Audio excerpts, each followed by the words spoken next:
Last summer, author J.K. Rowling tweeted some opinions that were understandably received as transphobic.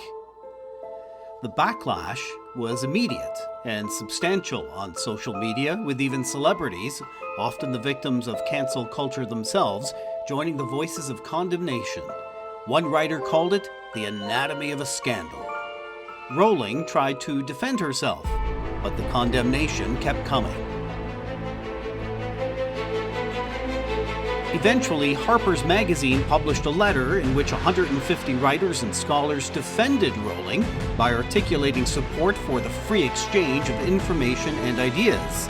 Social media backlash then turned on those who signed the letter in support, forcing two of them to ask for their names to be removed.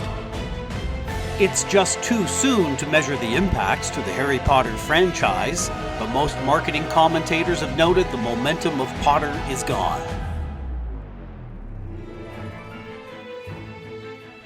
Cancel culture may be a newer term, but the concept isn't. Mob mentality has been around probably from the same time Homo sapiens began communicating. The Salem witch trials in the 17th century are a perfect example of tragedy from mob wrath. But cancel culture is more complicated. On the one hand, we're right not to tolerate those who aren't tolerant. On the other hand, isn't that just intolerance? Today on Stories and Strategies, is cancel culture a product of a woke movement or a toxic trend of the wokerati, making us want to reach for our invisibility cloaks?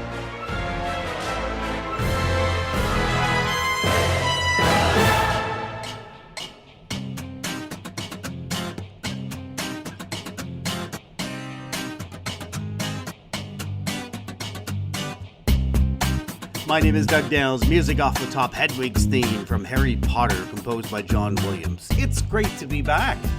Season 2, first episode of Season 2 here in January. My guest today is Alex Malouf. Hi, Alex. Hi, how are you doing? I'm good, thank you. And here we are in January. You're joining us today from Abu Dhabi, the capital of the United Arab Emirates. I almost shudder to ask how warm it is where you are. 36, so it's getting chilly. Oh, man.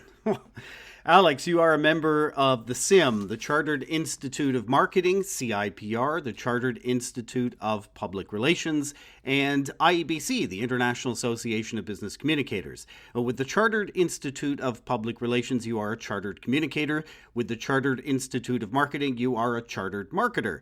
And with IEBC, you are a strategic communications management professional. You have your SCMP. All three of these very high orders. You also have a diploma in change management and communication from the Public Relations and Communications Association, or PRCA.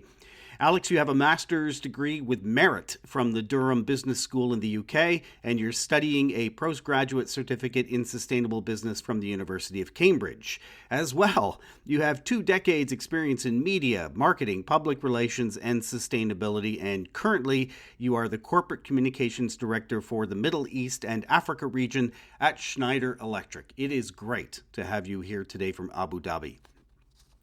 Alex, if I express a hateful opinion, or I incite others to transphobia, homophobia, racism, misogyny, violence, don't I deserve to be canceled? You probably would be cancelled these days. Let's talk about cancel culture. Look, cancel culture, and I think the phenomenon which has been born out of social media is something that should really fascinate us as communicators.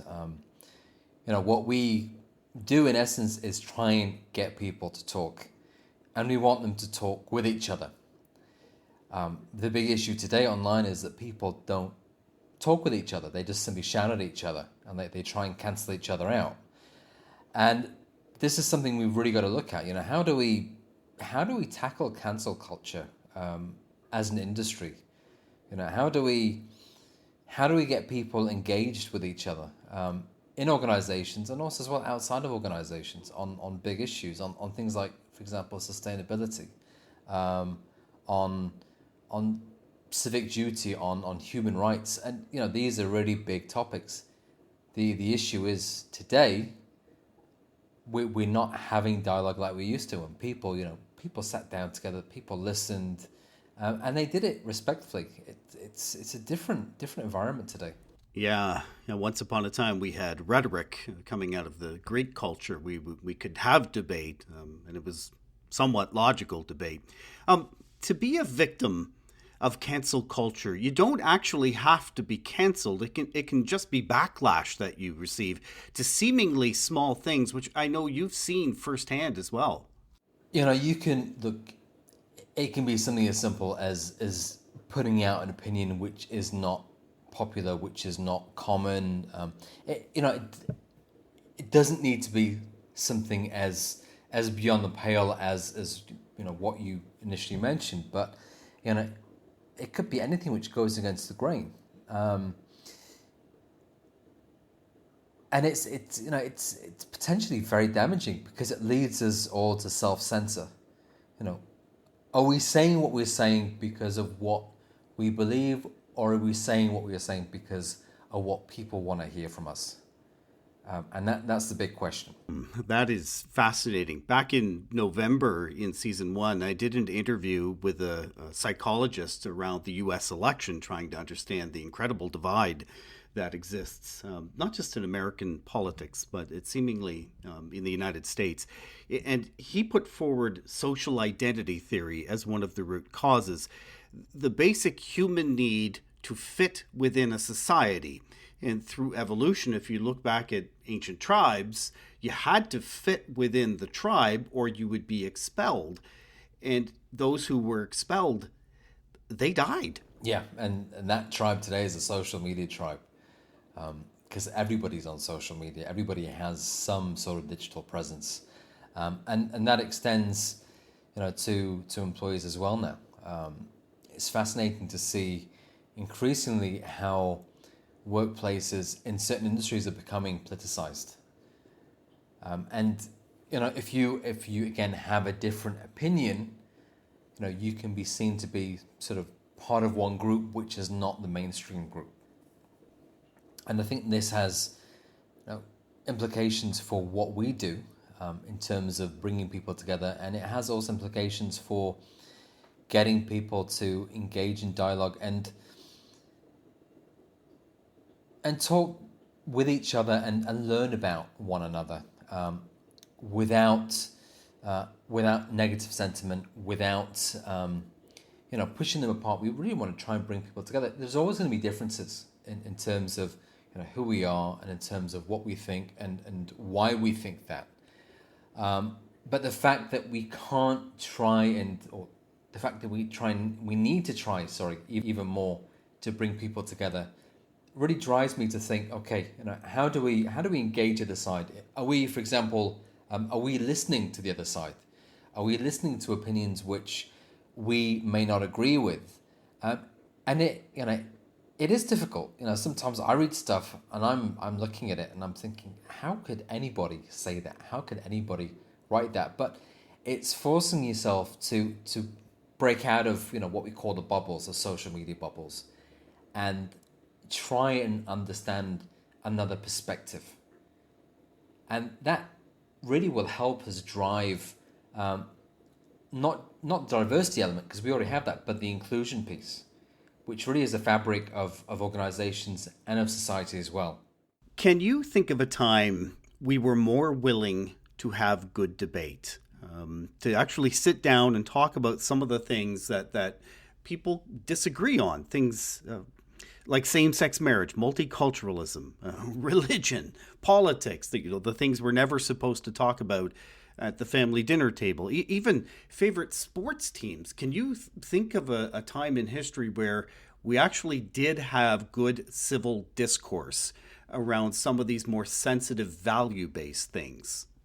Maybe it's nostalgia, but I do think looking back at the 80s and 90s,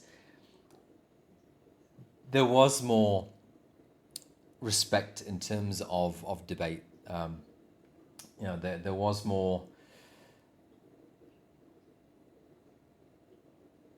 I think, mutual recognition of opposing sides. And I really do miss that, especially after what's happened in terms of not just in the US with politics, but you look at what's happened in politics in Europe. You look at places like Australia. There really has been a polarization over the past, I'd say at least 10 years. And it's interesting, because you look at who's been driven by. People have pointed their fingers at the media and said, you've got sort of extreme media, you've got these sites coming up. But I think really for me, it has been that that social media culture, the desktop warriors, people at keyboards, people just like blasting out without counting to 10, and without asking any questions about the other side. I keep seeing it myself. Trying to have a discussion on social media is setting yourself up for failure. It is very rare, unfortunately, for two people with contrasting opinions to come together and just listen and just hear each other out. And it doesn't mean you're going to change the other person's opinion, but it does mean that you'll leave that discussion with more respect for the person that you've been talking with. The Netflix series Black Mirror did a remarkable episode focused on cancel culture. Now, we want to play you a scene from Season 3, Episode 6. I know you've seen this one, Alex. The episode Hated in the Nation. No spoilers here, don't worry if you haven't seen it. The plot involves a computer hacker who has launched a social media campaign using the hashtag Death2. Each day, whichever person on social media channels has been tagged the most with that hashtag is mysteriously killed. Once the news media catches on to this, well, that's a story to follow. It's 7:15. 3 deaths have now been linked to a hashtag circulating on social media. Controversial journalist Joe Powers. Good morning. Have you posted the hashtag? Is it real or an urban myth? Well, thousands have been taking part, but how culpable are they? People are dying, and we want to hear your thoughts. Line 7. The computer game. This is real. This is happening. I urge you. It's not the hashtag is we're killing them. That's just a game. Like, if you're an arsehole, you deserve to be shamed. Steve, line 5. Yeah, but my point is, someone's got to be top of the list, yeah? So why not make it someone, who deserves it, like a racist right now child with the killer or hashtag, I've something? seen celebrities, politicians, everyone. Yeah, but this doesn't mean you have to sit there encouraging people to take part. The point is, this is already happening, and people know that they can jump on board because nobody will ever know if they did or didn't. Well, let's just pause for a moment and go back to that top 5. As we have been saying, the Chancellor is at number 1, and I want us to think about that. What does that tell us about the choice of the nation? Well, I can't say I'm surprised that You can't forget those episodes. It was very scary. Most of the episodes I've seen have left me with a chill down my spine. It's becoming more and more realistic. It's funny when they started season 1 and people were saying, yeah, this can't happen, and then you had instances of things playing out and of random stories which would mirror the series. But we are seeing it. We are seeing celebrities who are being called out. We're seeing politicians who are being called out as well. We're seeing even individuals who are being called out. For whatever you think about it, it is remarkable how quickly somebody can have their not even 15 minutes of fame anymore. It's literally 5 minutes of infamy, where they can go from being targeted to becoming a meme, which then people will use over and over again. And we're all very, very quick to jump to some sort of judgment and play the judge and jury. And again, it's as a communicator, I'm thinking, how do we try and slow down the cycle? How do we try and get people to not jump in? How do we get them to think about what has happened? To read the story, hear out the facts, look at the different sides as well, and just just try and empathize, if possible. Look, it's sometimes it is incredibly difficult to do. You look at all of the, for example, the racism that you find online. There are some things that, for me, really are beyond the pale. But I don't think that's the case with everything. And I do think that people do need to slow down and not be as judgmental and not jump in and not cast aspersions which will impact the lives of others for possibly a long time. Because when it's online, when it's on digital, that's it. It's there. There's no going back. You're right. And this goes beyond social media and memes. Cancel culture, it goes beyond hashtags and things like that. We've seen statues that have been torn down or boarded up around the world. Sir Winston Churchill, Mahatma Gandhi, Nelson Mandela in the UK, Voltaire in Paris, Ulysses S. Grant and African-American Frederick Douglass in the United States. Here in Canada, a statue to Sir John A. Macdonald. In Australia, there are concerns about the James Cook Discovery statue. In New Zealand, the statue of John Hamilton was removed. We can't keep statues at the same time of historical villains. I'm somewhat torn by this. What I'm very happy to see is this pivot towards long-form journalism. The fact that people seem to be reading more again, which I think for us is a good thing. It's very easy to go online and see a tweet or see a post which could be, and because of the algorithms, I think this is something which we've got to look at as well. A lot of it is pushed by algorithms. It's a short form content which gets pushed out the most. It's the video which is 30 seconds. It's a TikTok which is 45, 50 seconds. But actually taking the time to sit down and read content, read an opinion, read a story from somebody who is an expert, who does know the facts and who can put it into a context, which again I think is very important for us to think about. What is the context? I do think that's going to help in terms of trying to reset how quickly we do make a judgment online. It's not the full solution, because look, I'm not expecting 10 million people to go and read a 20-minute story on New Yorker. That's just simply not going to happen. It's a lot of work. It's a lot of work, yeah. And if it's late at night and your eyes are going red and they're tired, yeah, you're just not going to read 20 minutes. But I do think that journalism, good journalism especially, is a huge help for us just to understand what is really going on. Yeah, brilliant. Last point. There are voices that don't like the term cancel culture. New York Times columnist Charles Blow has said, "There is no such thing as cancel culture. There is free speech. And no, there are not limitations on free speech." I am very much an advocate for freedom of speech. I believe that freedom of speech is the cornerstone of a healthy society, of a society which can look inwards and address its issues. I think the challenge we have is that some cultures are very much based on that notion of free speech, and other cultures aren't. Maybe there's a more subtle way of putting it, but I just want to get it in directly.